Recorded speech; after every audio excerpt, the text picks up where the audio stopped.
This is the Inconsistent Podcast. I'm here with my special guest, Navv Greene. Dang, I'm special, bro. Yeah, man, you special. Man, I feel special to hear that coming from you, bro. I thought it was just a homeboy podcast. I mean, you'd have been in so many music videos. Yeah. You did a movie with Eddie Murphy. You on 2 tours right now. You know what I'm saying? Like you doing big stuff. It don't seem like it sometimes. Cause we running like when we don't like. If you stop, then it's like the momentum stops. Yeah, no. LeVar Walker always says like entertainment is like Tarzan. Like you reaching from one vine while you swinging on one vine, you trying to catch the next vine. That's the perfect analogy. Mm-hmm. That's exactly what's going on. Shout out to LeVar. Yeah. You out here, man. You doing your thing. Hey, man, I'm trying to. But I always wanted to be in music videos. Like, seeing you do that is dope to me because I would be up under Shawty trying to get to, like, when I started, I thought that's how I was going to pop. I thought the lineage was going to be Lil Duval, Shawty, and then Rob me. Haze. And I'm nothing like them. But that was your, that's what I really thought my lane was going to be. I was like, they need a nerd. These videos need a nerd. Needed something different. Yeah. Man, Carlos ended up calling me a video vixen.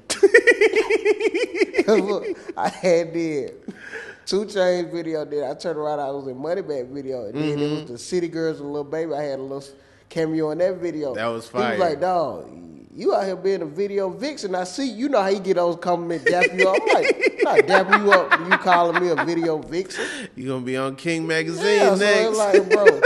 But no, the music videos, I think the era we saw when it was coming up, it used to hit different. It was special. Yeah, so I messed with Shawty because I seen him in the Clips video first. Then I started to notice him on Comic View and stuff. Yeah, what my name is, Shawty. But there's a whole lineage, like Mark Curry is in a Too Short video, and Tommy Davidson and Martin Lawrence are in the Kid and Play videos, and Ronnie Jordan, Henry Welsh, and Killer Mike videos. Like it's all, Nard, Nard used to be in a lot of videos. Yeah. So shout out to Nard, but. Yeah, it's a ton. Was that? I know that you named Mark Curry and Martin Lawrence, but was that like the Atlanta wave for comedians though? Like for a while? It wasn't Atlanta wave. Mark Curry's from Oakland, yeah. So he was in a Too Short video like before Mr. Cooper, Martin Lawrence, Tommy Davidson, they was in a House Party video, but Martin was in House Party. Right. But Tommy Davidson wasn't. He was just funny. Yeah, they just put him in a video, Cause it's like that was the way in the Atlanta like culture where rap and comedy was so close together, I think. And me loving hip hop so much, I just I wanted to be in a video. People don't know how much you love music. I'm like a music nerd, a bit of a music snob, but yeah. Dog, what's that instrument you used to play? I used to play the kazoo. Yeah. I would go on stage playing the kazoo. The DJ that would shut off, and then I'd be like, don't worry, I have my own music. Like, that sounds cool, but listen to this. And a kazoo in a microphone sounds crazy. Man. It takes confidence, too. Bro.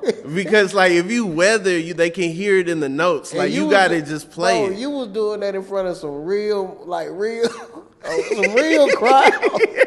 Man, 90% of the people that you was doing that in front of didn't know what a kazoo was. Never heard of it. Thought I made it up. Yeah. Thought I was talking about a Flintstones character.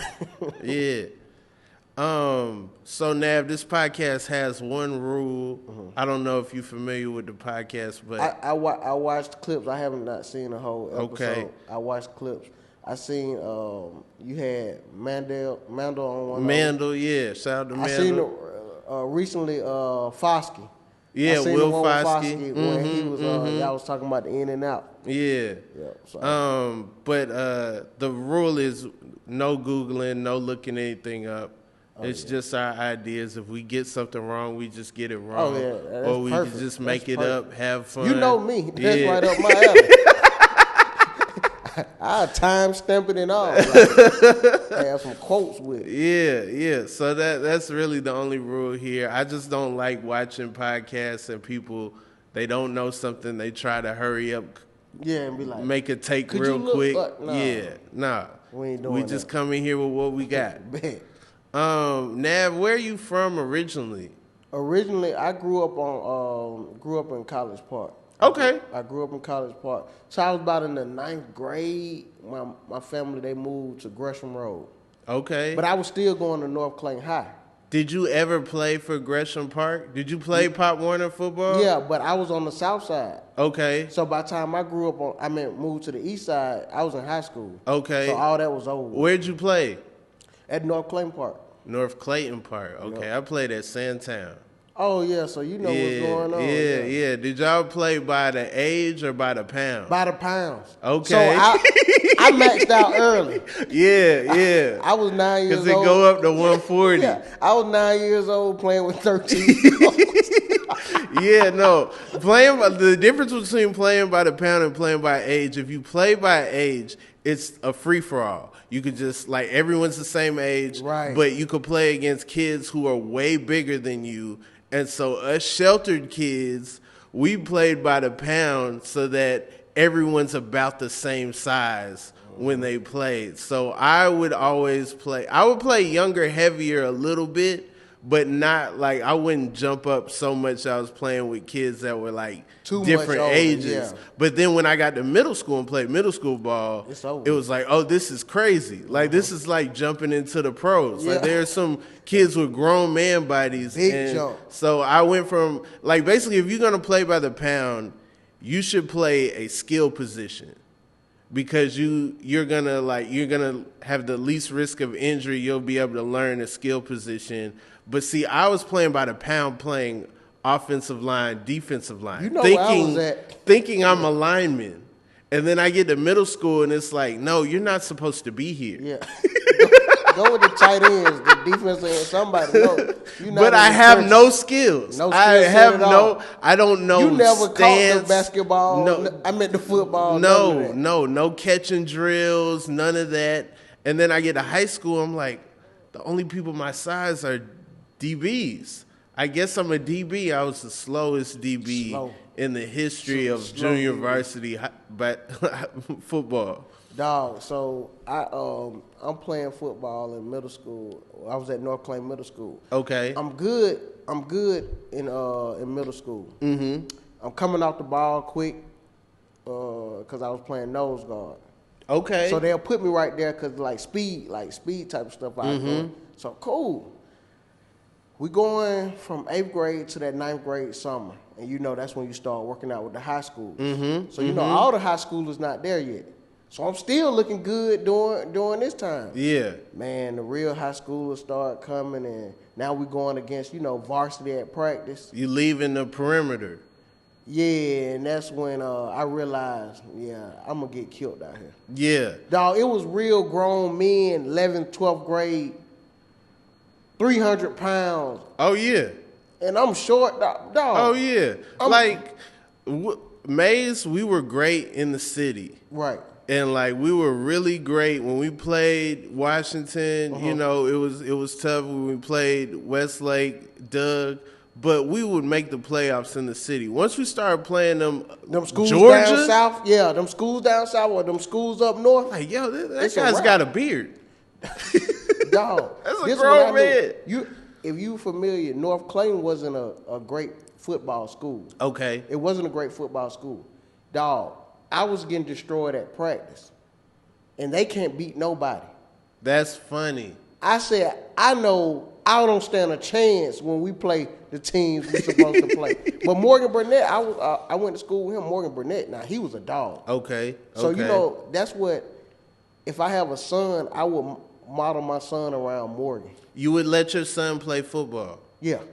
Okay. You're not worried about... I don't want him to don't be like me. I wasn't good. I will show him all Morgan Burnett tapes. Okay, so I have this struggle because I feel like I would love for my son to play football. I feel like I learned a lot socially. Oh yeah, you know, it's friends, just a good time. Teachers you know, stuff. like yeah. So you want to quit? Discipline. You know. Did you quit? I went. Basically, what happened was high school football is kind of an all-year thing. Like, our school was good. We went undefeated one year. We went to the playoffs. So the training was like all year. And I didn't want to spend all year on something that I was struggling at. Rob, you're so smart, dog. It would have killed you to say you quit. No. But I'm just giving the whole story. I'm just telling you the whole thing. So, you know, basically, I was way better in debate. I was the captain of the debate team. And so I talked to the coach. I was like, hey, you know, if I train all year round, it's taking time away from debate. And the coach was like, I was going to talk to you about being an equipment manager. You know what I'm saying? And I was like, you know what? This is a perfect time to part ways, because clearly there's a divide. Like, so you thought you was going to go give your 2 weeks. Hey. I was the heart and soul of the team. That's the thing. They really missed me. The team wasn't the same after I left. Stepped down. Yeah. After I stepped down. After I resigned. You know, yeah. The team really suffered. I mean, they still had successful seasons, but it wasn't that same magic like when I was there. Right. I'm fed. That's funny, man. About that. Yeah, I was gonna come holler at you anyway. We need that number. Did you have a good number? I had a decent number. I feel like I was like 57. Okay. Yeah, which is like number, yeah. A linebacker might want a good linebacker number. I had 51. Okay, 51 was my number. So Navv, when I met you, you came back from living in Los Angeles to Atlanta. So where'd you start doing stand-up? You started in Atlanta, or you started? I never got to do stand-up. Okay. In LA. I thought. How long were you out here? I was out here like I think it was like a year or 2 years after high school. It might have been a year, because I went to Alabama State. Okay. And like, dog, my passion, like I was like, dog, whatever I'm going to school for, I don't even know. Okay. I'm taking up classes, like, dog, I was like, I want to do comedy. So I used to stand outside of like the dorms and stuff, like when everybody walking to the caf, and I would just put on the show. Mm-hmm. And bro, this girl, she was a junior. She came up to me. She was like, I don't know what you're here to do, but she was like, entertainment is your calling. Dog. So when I go, shout out to that girl. Yeah, but imagine telling your mom that.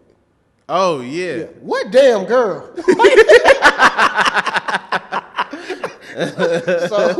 So I come back home. I was like, I'm gonna say when somebody move out there to Cali. Like I was a big fan of Chris Tucker, like his whole journey. Yeah. Leaving Atlanta, going to LA and blowing up. This all we you would know of. When you're a young comic, the Chris Tucker path sounds like the ideal path. You think that's how it's supposed to go? Yeah. Oh yeah, I know real funny. They're gonna love me. But then in LA, you might not ever hit a stage because it's so like. So you came out here first? Yeah, I came out here first. Wow. I linked up with Brandon Lewis. Brandon Lewis knew me from. I met Brandon Lewis. He came back in town visiting when I first was like getting started, and like we did Uptown, and then we did like Backstage that same week. Bruce spot on Old National and Gobby Road. Right, that way. And so, actually, it was straight. Okay. Actually, it was straight. Brandon did his thing. I was like, yo, he going places, because young people, they did not want to hear from anybody under 40 young talking about young stuff. Yeah. They had a group in the corner called the Freaks for Life, and they were dancers. Like they had and they were trying to end the show earlier so that they could start their dance night. You So know, if you weren't good, they were trying to yeah. get you out of there because you were taking up our time. We got to work in the morning. So what kind of, they was like I think they were like doing the steppers. Oh. I don't know what I never stayed because I always felt like they were my enemy. Like I always felt like it was competition. Yeah. So you don't enjoy our side. No, because they're trying to get us, off the stage. Especially, and like the night was tough when Bruce was there, but then when Bruce wasn't there, it was even tougher because people just came to see Bruce. Now they're very disappointed. Now they're very disappointed. And the Freaks for Life on the side ready to get you off of there. Craziness. Man. And then down the street the next night, Los had throwbacks. So, yeah. And that was like a totally different crowd. Still tough. Yeah. But young, And you would just see Los just doing gymnastics. Just having a blast while everyone else is stressed out. And he like making it look effortless. Making it look effortlessly. Doing the whole show as a character. Like doing, like somebody bombed. They played Sent from Heaven by Keisha Cole. He did a eulogy. Like it was amazing. Made it up on the spot. Right. Yeah. When he was in his prime. Crazy stuff. Yeah. I think because like when I first met you or whatnot, you would hit any rooms and you would tell anybody about any room. Yeah. So it was like the different rooms. Like you would hit 3 or 4 rooms. I don't know if you still do it. You had a Rolodex in your phone when you hit the stage, and you would rate yourself. I used to do that. Yeah, I used to write down the date, rate yourself. the venue, and then You would show when you did good, and you would show when you both. I forgot the emoji. Be like a check mark or like the little circle bomb. Then sometimes it'd be some explosions by it, dynamite. I remember one day that was a tough day.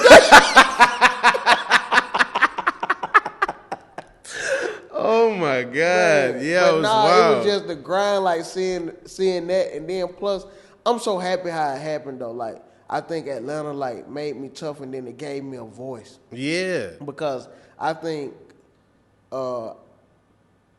you got to be true to who you are. Mm-hmm. And I think in Atlanta, I was able to become true to who I was, like, and be myself. Yeah. I was, like, ready to come out here and blow up. Yeah. And that's the wrong mentality. That's definitely the wrong mentality. And, it's great how it worked out for you because you realize, hey, I'm not ready for LA, and instead of exposing myself or being thirsty or putting myself out there and doing something I didn't. I'm not gonna say it came like that, Rob. It was the financial. Sure. I was like, woo. But that's where some of the desperation goes to. Yeah. That's where some of the stealing or some of the putting on the dress or doing the different pitfalls that we see. Some of that comes from that, and you decided I'm gonna just figure this out at the crib. Right. And I don't know, something about you I always knew, like, oh, Navv's gonna be straight. Navv's gonna be a star. Like Navv's gonna be. You had told me something similar to that. It was you and Fat Man Deezy one day after we was at Cloud 9. Yeah. The spot Tyler used to host, and y'all was talking because at first when I first started, it was like I knew, you know what I'm saying. You know how funny you are, but it's like when it come off natural, like I'm myself. Yeah. Like I'm not trying to make them laugh. They're gonna laugh type stuff. So when you stop second guessing yourself. Like, it don't matter how you did. You knew what you could do. Yeah. But I think Fat Man Deezy, I used to watch him. I think he did comedy the most simplest way. And it was so like. Man. Dog. I mean, prolific. Like, if they were chopping up clips in that time, Fat Man would be a household name. Because every week, he would close it out and he'd have a different set. From a different perspective. He might talk about all the comedians that went up that night. He might take something from what they said and He would be a hood dude some nights. Some nights he'd have on a suit. He'd have the Bible. He'd be preaching. You never knew. Yeah, no. I mean, he would bring out laughs from people that was not even of their time. Like, he'd bring a 70s laugh out of us. You know what I'm saying? Yeah. Like, it just would be nuts. Yeah, man. Shout out to Fat Man Deezy, man. So I think that's what was different. And plus, you see both different aspects on both sides. Like, you know, being so you know the difference, and you like I know it's nothing out here that could scare you like the rooms that. No. Them Atlanta rooms. Yeah. Dog, some of the rooms we were not even supposed to be doing comedy in. No. I remember there was a short-lived room on Dugan's on the east side, and was the one off Covington House? What was it around that? I only went one time, and I know like it was divisive. I feel like I got off my set. I got off the stage, and I was like, I have to get out of here, just because it feels like it's going to go down at any moment. At any moment, someone's going to get tired of this show. Yeah. And this isn't going to be no more show. Yeah. Do you ever feel weary about doing sets close to where you physically live? Like, I did one show in my neighborhood, like off MLK, and I was like, I'm not doing that just because I don't want to, like, be running errands or doing stuff, and then, you know what I'm saying? Like this show affects my... Yeah, so Erica, she had a room on at Joe's on Gresham. Okay. So I would go in and do that. So a lot of people, like, you know, from... that I went to school with, like, they regulars in there too. So yeah, they would be in there, but no, I never really tripped or stuff like. They be weird. Yeah. Bro, don't go out there talking about me. Why would I talk about you, bro? That was like so long ago. Don't talk about what I used to do in school. Man, shut up. Like, comedy don't work like that. Yeah. I'm not coming up here to talk about one person. Like, they don't know. Yeah, you feel me? They don't know me yet. They don't know me yet. Why would I introduce them to you? Navv, what reruns do you watch? Do you watch any television? Yeah. What's your go-to? Bro, Sanford and Son. Sanford and Son? I could see that. Sanford and Son, dog. Sanford and Son. I'm a Everybody Hates Chris rerun type of person. Okay. You know, of course, Martin, but lately, I've been laying off Martin lately. It's been a year or two since I watched Martin like that. And Bernie Mac. Because I think how Bernie Mac and Everybody Hates Chris, how they sitcoms were set up, it wasn't the traditional way. Yeah. Especially with Bernie Mac, like how he would break the fourth wall and whatnot. I said it right? Yeah, you nailed that. Yeah, okay. And a lot of people don't know Bernie Mac and the British Office around the same time, first mockumentaries. They always give the credit to the Ricky Gervais and the British Office with Larry Wilmore and Bernie Mac. They created the same concept. They had the fonts like the real world, you know, pointing at stuff. But yeah. And so, and like how Everybody Hates Chris, like he would, like, you know, narrate it. That was kind of different. So I like those. I watch those type of reruns. Okay. I love the genius of Sanford and Son. Man. Because so much happening in just such a small space. He used to say whatever he wanted to say. Whatever. And it's just like a patio, a living room, and a kitchen most episodes. They never went many places. Yeah, when they went somewhere, it was special. Yeah. The Hawaii episode. They went to court. Court in St. Louis when his uncle died. There was one like little talent show or something. Yeah, but yeah, they didn't go many places. Still entertaining. It was at their house. Just people coming over. Just regular stuff and just entertaining. But that's how it really is. Like, there are really places that you go and it's like, man, I've had so much fun. I didn't do anything. Did you have like an uncle or aunt house that you would go to and y'all don't do nothing the whole summer, but you felt like you had fun? I got like some family that I like every Christmas, Easter, holidays, we go over there and we don't have to do anything.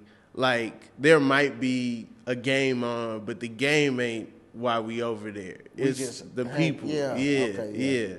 And I think that took the fun out of it. So I think something like Sanford and Son, and then it remind you of like family members as well. Like, you know, growing up, you know, your grandparents stuff watched those shows and stuff like that. So it's like, them my shows. What's your shows? What are my shows? It depends on my mood. Sometimes I still think Seinfeld is funny. I can't get into Seinfeld. Really? I cannot get into Seinfeld. Even as a comic? Even just seeing a comic just, you know, bro, moving around and being rich. And I told some people that they was like, you got to try it now that you're older. Yo. You from Atlanta. Yeah. TBS. Yes. Seinfeld used to come on TBS. Yes. So every time it came on, I would turn. Yo. I never liked how it came on. He got season 1.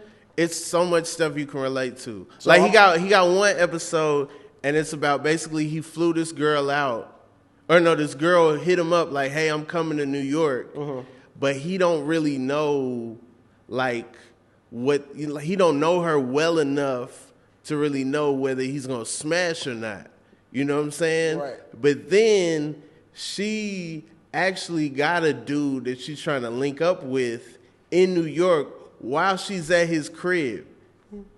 Hilarity ensues. Yeah. Bro, think about it. This is what's going on now. Exactly. You about to flew it out. Exactly. It's just like... So he probably done cleaned up the spot and all, getting it ready for Yes. You not even in the running. And he's like, you know, you could sleep wherever, you know, do you want to sleep on the couch? You could sleep, you know, like being hospitable, but still, if the opportunity lies, he's down, but he's not trying to cross the line. Yeah. Come on, man. It's just I think a lot of times we look at stuff like I watch old movies and I'm like blown away by the fact that now that I'm older I can relate and you appreciate it. And I can appreciate them. Like Marilyn Monroe is a city girl. Marilyn, I watched this movie called Gentlemen's Prefer Blondes, and it's basically Marilyn Monroe and her homegirl are scammers, and they on a boat. She trying to get this rich man to give her this like diamond tiara, but she playing dumb the whole time. So the whole Marilyn Monroe, I don't even know how to, what is this? Yeah, is this a microphone? It's just an act because she trying to scam this whole time. So it's definitely like it giving some act up. Yeah, so like that song Diamonds Are a Girl's Best Friend and all that, like Material Girl, all that stuff comes from this movie where Marilyn Monroe is a scammer. Like Breakfast at Tiffany's, Holly Golightly is a scammer. Every girl got her on their wall. They don't even realize what she stood for. She ain't stood for nothing but getting this bread from these rich dudes. That's all she was trying to do. Like, this stuff's been going on since the beginning of time. If they was putting in movies in the 60s and the 50s, and those movies are based off books from the 50s and the 40s, just imagine, the City Girls ain't nothing new. Right, so that would be like equivalent if we just had a picture of G Money in our house, like, from New Jack City. So it's like you see him with the money, but you didn't know what he stood for. Would use a child as a human shield. Am I my brother's keeper? Right. Dang, Marilyn Monroe was a scammer. In some of those movies, yes. In some of those movies, they had her being like actually clueless. But some of those movies, she was putting on, pretending to be clueless to really get to that bread. I think it has to resonate to her real life though. You heard about like what she used to do in the White House and stuff. They used to sneak her in. I mean, I've heard. Do you believe that? I believe some of it. I also believe that, a lot of the stuff that we see with presidents and whatnot is a little not what it's made out to be. Like, did you see that thing about Nancy Reagan?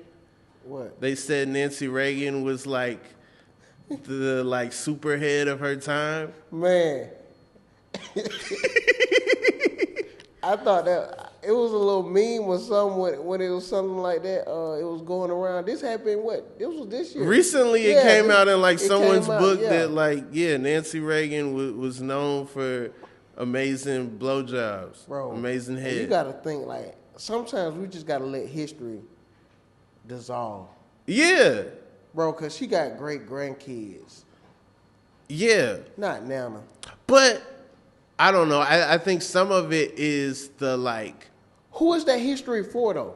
Some of it is look at the way the Republican Party and the way that like the people who are, this is the party of Reagan. They stood for American values. Wake up in America. Some of those people there are people out there that love the fact that, hey, Reagan's wife was a freak. You know what I'm saying? Nancy Reagan was out here getting it in. And he was a Hollywood actor. Yeah. So, like, who else is he supposed to be with? Yeah. Oh, hey, I don't want no type of female I don't want no church girl. Yeah. Yeah. I want Nancy. A Renaissance album church girl, but yeah. Man, so it's like, it's the thing that, like, history, because, like, you got to think with us, we see Nancy Reagan as an older white lady. Yes, we see her as the different strokes. Yeah, I never seen a young picture of Nancy Reagan. Mm-hmm. So me seeing a headline saying she used to give good head, like, nah, not Nancy. Who would want that? But then you see her younger picture, like, I would have got some top from Nancy. Man, the wild part is Reagan's family grew up as Democrats during the Depression. Mm-hmm. He didn't become a Republican until he met Nancy Reagan, which means that top was so amazing, he switched his whole political ideology. You know what kind of head that gotta be? For you to be like, you know what? They gonna name the party after me. I'm a Republican.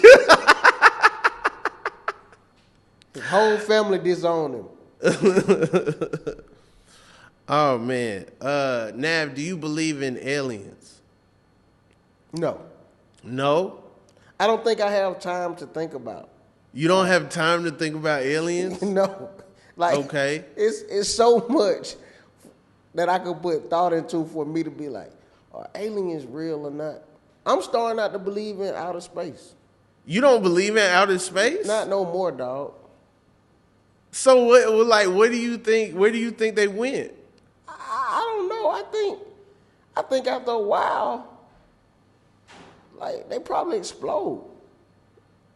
I mean, people have been to space and came back. Yeah, but look at the times.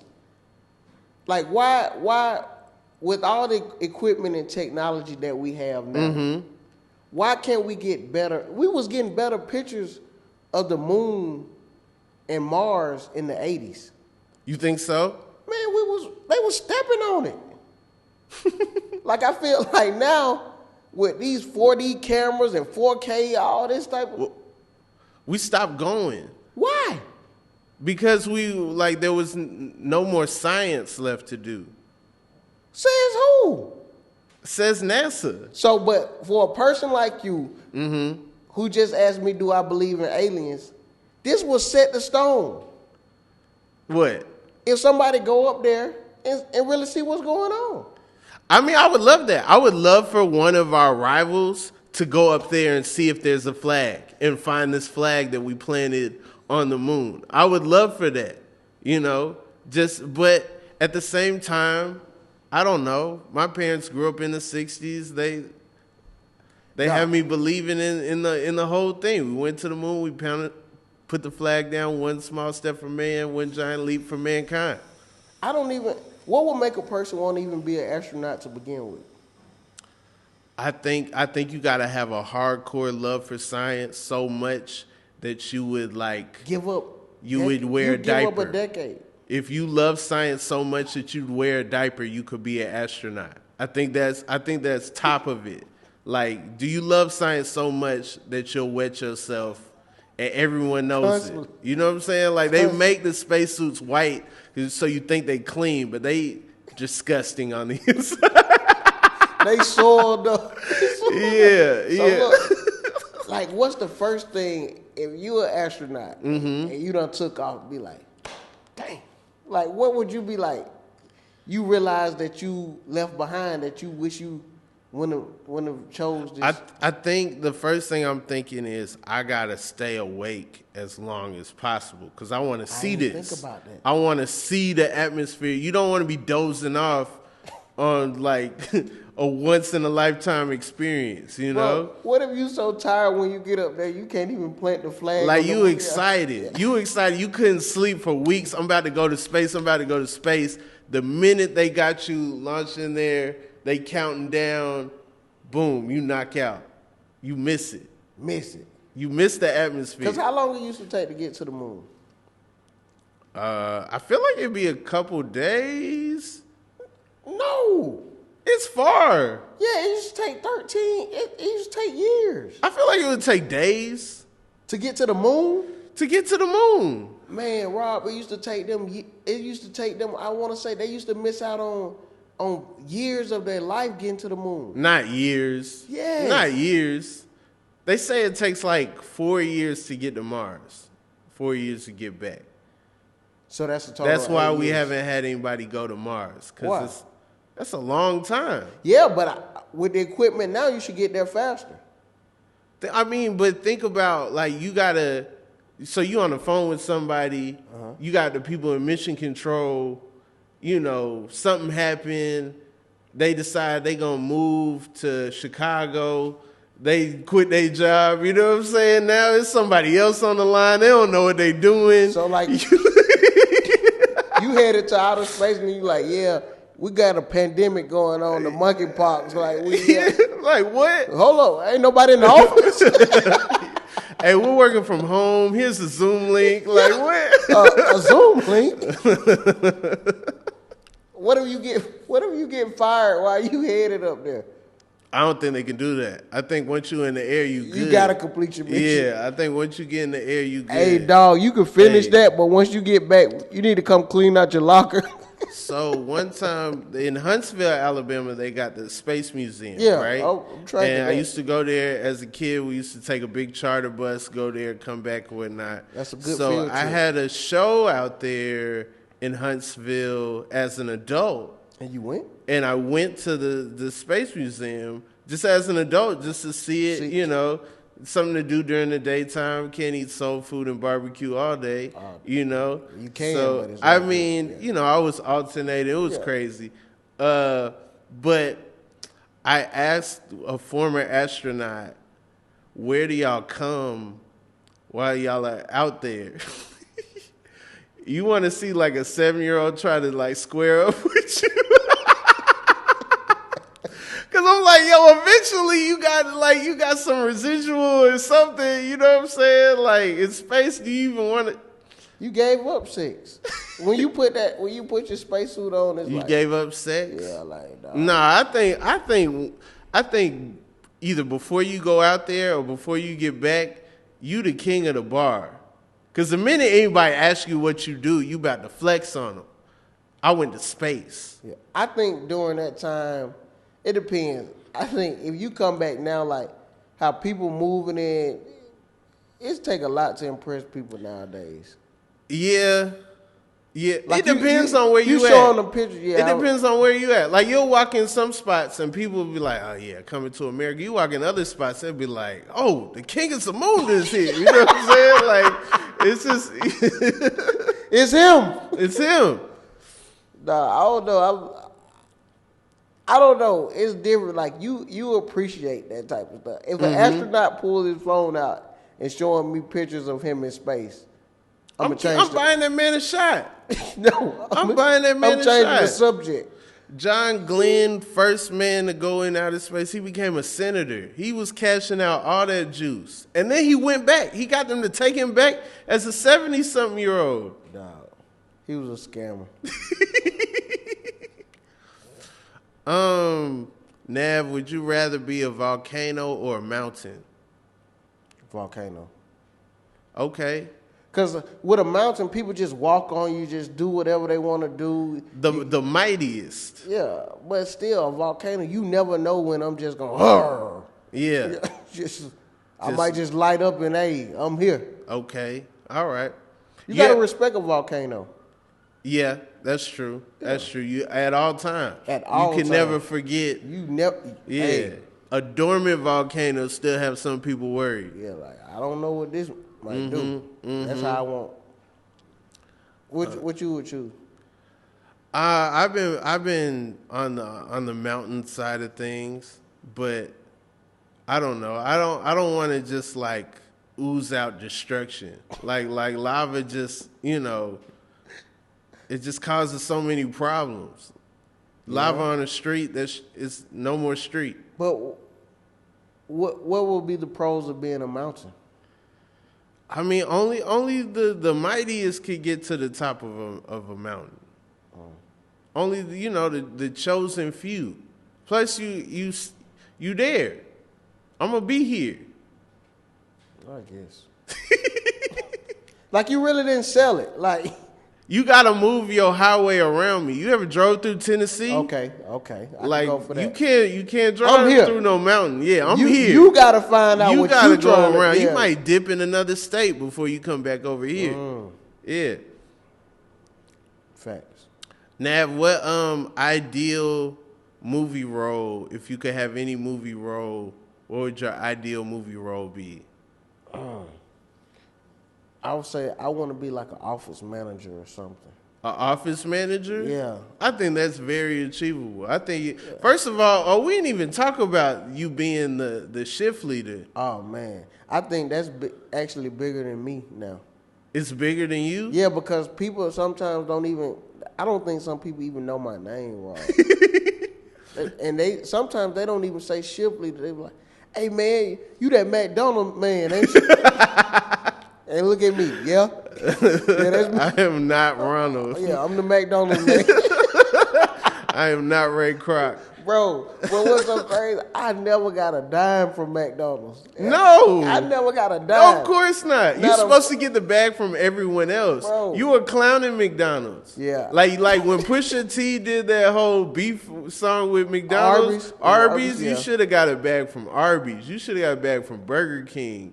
You know what I'm saying? Checkers, Rallies. Like I had it all wrong. Yeah, you trying to get a bag from the one player. Everybody else, they shooting at them too. Do you still eat fast food? Do you walk in fast food places and people freak out? Somebody seen me in Chick-fil-A. Leader, I can't believe it. But bro, you gotta think people like it. So now I gotta play along. Now I'm just testing out the competition. Yeah, you better say my pleasure. Yeah, testing out the competition. Making sure, seeing what they. Hey man, go away, dog. One time I was with my daughter, she was like, Dad, don't they know that's a joke? I was like, yeah. She's so loud, chill. So smart kid, though. Yeah, smart kid. Yeah. I'd be with that, though. So how's it been being on tour?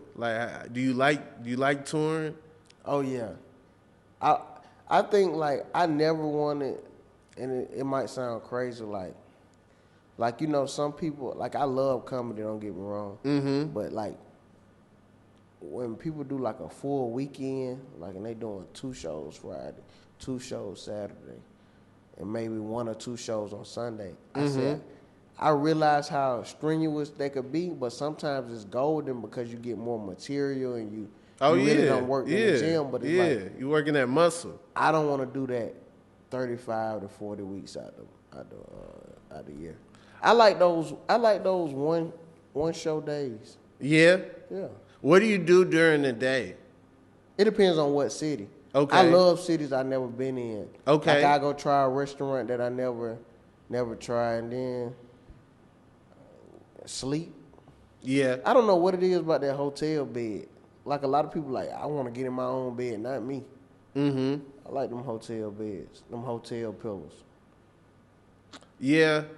If a nice hotel. Yeah. I've stayed in some horrible hotels. Man, don't get when you know you staying in a bad hotel, when you don't get under the cover, you keep all your clothes on. Yeah.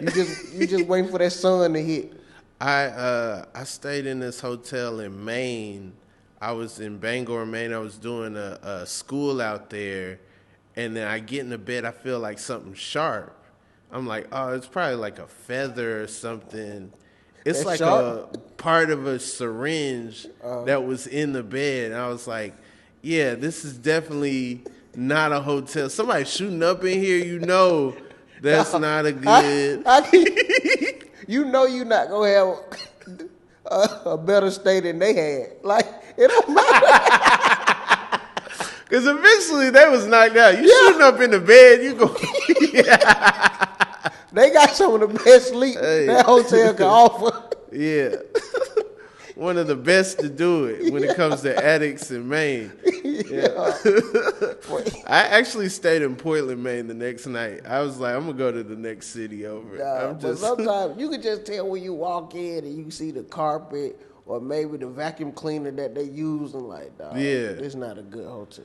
I stayed in the oldest motel I've probably ever been in my life. Like, I've been alive a long time, but even my childhood didn't stay in anywhere this old.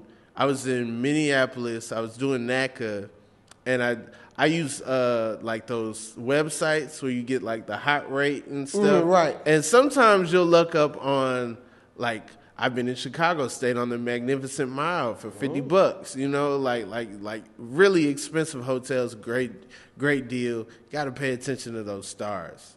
It's got to be they there for a reason. 4-star, 5-star. Yeah, Once you get in the 3-star, 3-star is up for interpretation depending on where you are. Then you have to read reviews. Yeah. If you steal out of 3 stars, like, let me read. 3-star in Atlanta, you'll probably be straight. Yeah. Will there be a pool? Maybe, but you'll probably be straight. 3-star in let me tell you right now, 3-star in St. Paul, Minnesota.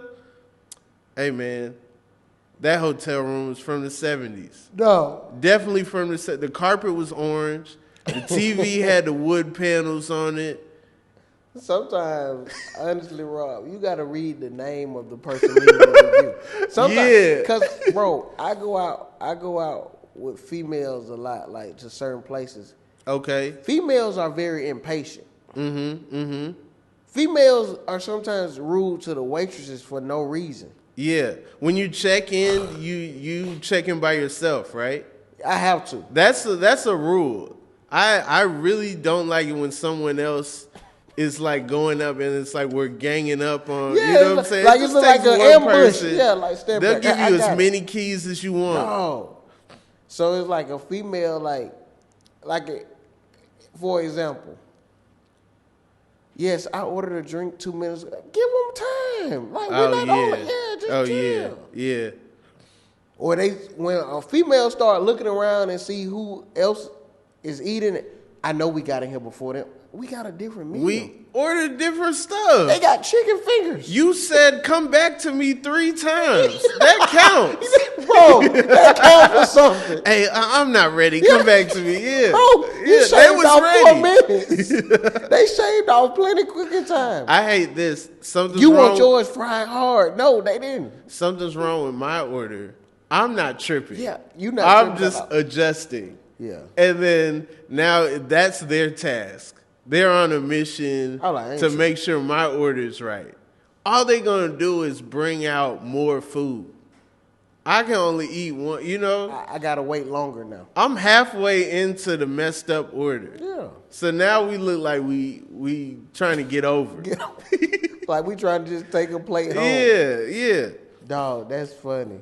You said, give me a couple minutes.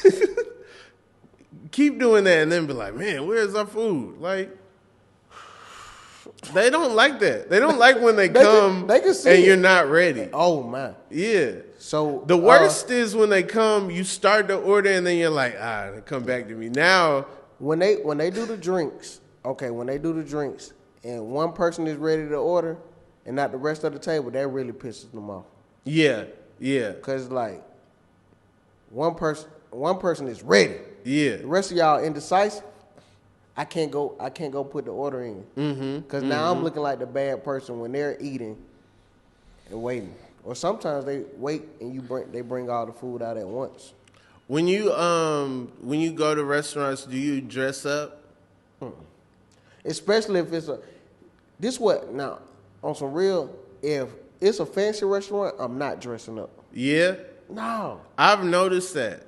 I'm Cause not dressing I'll throw a suit on just for like old time's sake, just for You looking like the waiter. yeah. No, I would dress nice, and like sometimes I'll be on a date. My date will be looking nice, and there will be someone at the table next to us, sweatsuit on. Yeah. Nicest restaurant in town. I would go in there like this, kicking. Yeah.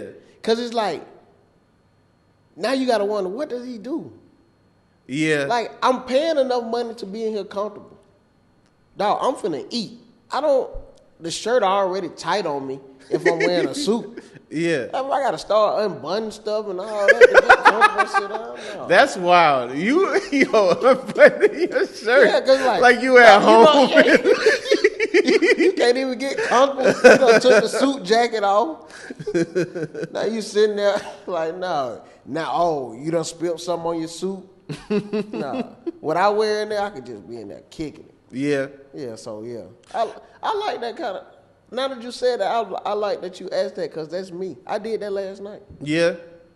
I mean, when you're traveling, I think that's one thing. No, everybody dressed up except me. Yeah. And Chad. Chad don't dress up for nothing. Yeah. I seen him at a wedding. He had a sweatsuit on. And he was in the wedding. He was in the wedding. Yeah, no, I remember when I did the Tonight Show, some people hit me and was like, why you put the suit on? Yeah, you did wear your suit. And I'm like, sometimes I wear a suit. Yeah. Like, it's special occasion, I wear a suit. I think that wasn't a bad suit choice then. Yeah. You wore Jordans with it, don't you? I did wear Jordans. Yeah, I remember that, yeah. But it's like, I think that's what made it okay. He didn't go too old school with it. Yeah, yeah. He still showed he's young. Mm-hmm. I think if you would have wore hard bottom, like, oh man, Rob changed. Yeah, Rob changed. He acting like an uncle. Rob's a suit comic now. Yeah. You need to beat your kids. Rob first joke. Yeah. When the last time y'all whooped your kids? Oh man, that suit make you talk different. Yeah. But now I don't want to be like, it's certain places, but I don't want to be like in there looking like, a bum or whatnot. But I do want to be clean, but Yeah, comfortable. clean, but comfortable. Yeah. So yeah. What would you do if they like press you about a dress code? Like there's been places in Atlanta and Buckhead where they've been like, hey, you got on sneakers, you can't eat here with, all white Air Force Ones on. One video I saw, the dude had on sneakers that was telling him he couldn't wear sneakers, which was wild. The dude at the dude that owned the restaurant was like, I got on sneakers, but I don't got on those sneakers type of thing. What would you do if they pressed you about a dress code? I'm not eating there. You're not eating there? Yeah. But are you like putting up a fuss? Are you going live? Are you I'm not doing all that's comedian what they say, Navv Greene. Yeah, I'm not the type. The Boston headline would be like, the shift leader not allowed. I was like, you don't know who he is? That's the shift leader. I'm the sous chef. But no, man, I'm not tripping. I'm not doing all that, though. It's like, a lot of people be going, like, I had to get out of it because I used to love how the Yeezy slides. And I would try to wear them everywhere. Yeah. So I think one time at Cheetah, they was like, you can't come in with the slides on. It was like, cool, that's understandable. She naked. Yeah. But I can't. I got socks on with my slides. But it's like. That's funny. The Cheetah is a 5-star restaurant. Man, that's what people don't know. Great food. Yeah. Hey, the dancers done got better too. Really? I feel like that's my first like white strip club experience. Was Cheetah? Yeah. Man, the food be so good you forget that women walking around naked. Yeah. Wiping sauce. Oh. You want a date? Oh, give me a minute. I just came here for the food, baby. Hilarious. I guess is there anything you want to promote? Anything you got out there for the people you want them to know about? That went by fast. We did a podcast that quick? I don't know. How long are we at? 54 minutes. Yeah, we almost at an hour. Dang. I mean, anything else you want to cover? Bro, you want to talk about? Get off your chest? I think what threw us off is like with the alien conversation. Yeah. Yeah, we wasted 8 minutes with the alien conversation. I like this. That's what this podcast is. No, we just talk about whatever. Why I said we wasted, because you asked me, but you never told me why I should believe in aliens. I didn't know I had to put you on. I mean, I just think, it's a little arrogant to feel like we're the only intelligent life in the universe. So aliens doing podcasts as well too. Probably. They probably can hear us. That's really what I think, is that the aliens, all the stuff that we put out there, especially now we're like wireless, we're throwing stuff on satellite, we're beaming stuff into space. I think aliens are watching all of this stuff. So I think they're probably hip. So once they come to Earth, they're going to fit right in. But the scary thing is, what if they don't know what's real and what's not? Like, what if they think we fake? No, what if they think like Star Wars, Avengers, all that stuff where like the aliens come and then we just ready to square up immediately. You know what I'm saying? So they think when they get here, they got to be at war. I think that's what's stopping them from coming, because we putting it out there. Hey, if you come through, no questions asked. Rob, let's do that. Let's make a movie where we meet the aliens and we their friends. Oh yeah. So it's like, welcome. Yeah. Come have a shot. Mm-hmm. Get them a drink. Get them a have they just a so just then a when regular... they see that, they like, whatever city we base the movie out of, they gonna want to come to that city. That's hard. Yeah. We should have them come to Atlanta. They ain't ready for Atlanta yet. They not ready for Atlanta? I feel like Atlanta is a city. We don't want them to go broke soon. Atlanta is full. We don't need all that, like, just spaceship traffic. Yeah. You know what I'm saying? The women that's in Atlanta, they going to be ready to get them out of all their alien money off top. Yeah. So they going to get finesse. The skies be looking like 285, you know what I'm saying, if they come to Atlanta What if they first. want to meet Fabo? That would be great. Yeah. You introduce them to Fabo. Yeah, they like, hey, yeah. And he was like, I already started to see spaceships on Bankhead. Yeah, take me to Bankhead. Yeah. Like, they ready. That's hilarious. They did that. But now, as far as nothing to promote, I got some shows coming up in September. I'm going to start trying to do a run through the comedy zones. Okay. All right. Yeah, so hopefully that do dope. We got to start promoting it.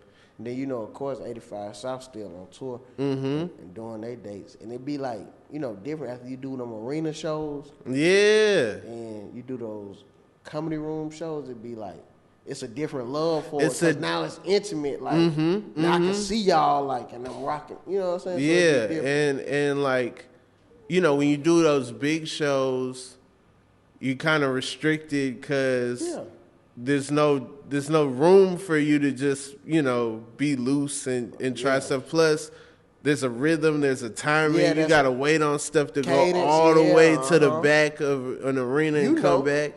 And so, but when you do a comedy club, you can experiment, you can change things, you could try stuff out. So it's exciting to watch, man. It's exciting to watch from humble beginnings, living out here and then coming back and conquering the same building that Shaq and Kobe got their start in. That Kareem and Magic was winning championships I didn't even look at it how you saying it. Man. You said you couldn't get on stage here when you first moved here, and then you came back and did a forum. Like, that's ill, man. Dog, and another thing, I be seeing how 85 South show, how they come out to that standing ovation, dog.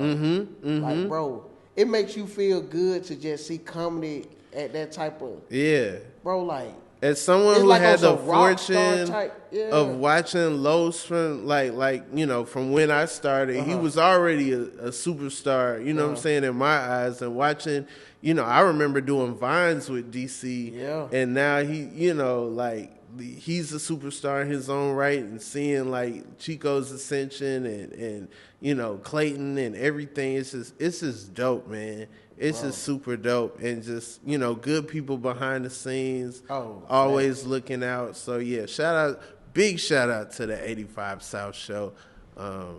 Yeah, my big bros. Yeah, you done did about 3-4 episodes on there.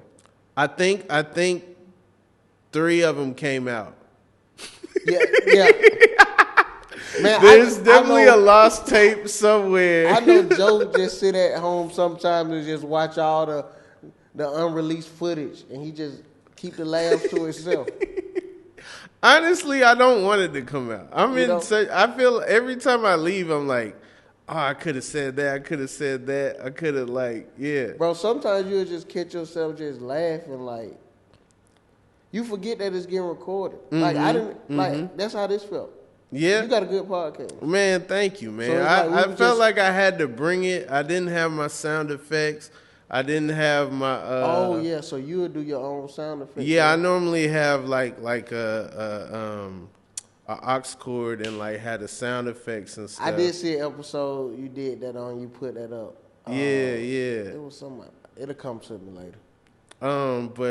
But I didn't have my cards, didn't have my sound effects. Still ended up being a great conversation with Navv Greene. If Navv Greene's in your city, make sure y'all go watch him. For sure. That's been the Inconsistent Podcast, of course, in the style of the brand. It's been totally different from every other episode. We might have more like this in the future. Make sure you subscribe. Make sure you comment. Also, the Patreon is coming. Cool shirt too, bro. Thank you. Shout out to Proficio, my boy Justin Ricard. Went to Fickett Elementary School with in the SWATs off of Campbellton Road. He got his own clothing line. Not sure if this picture's approved or not, but we not gonna, you know what I'm saying? Yeah, we can. Come on, man. But shout out to Justin, man. I just said I doubt it. I doubt it's approved. Still hard. I'm gonna go ahead and order 2 before it's too late. Hey. I wore it in front of Dion when I was writing on the NFL, and I was like, I wonder if Dion's gonna be asking questions. That don't say Prime. Yeah, but no, shout out to Justin. That's the homie. We went to high school together too. Yeah. Okay. That's been the Inconsistent Podcast with Rob Haze, and we out. For sure. Man,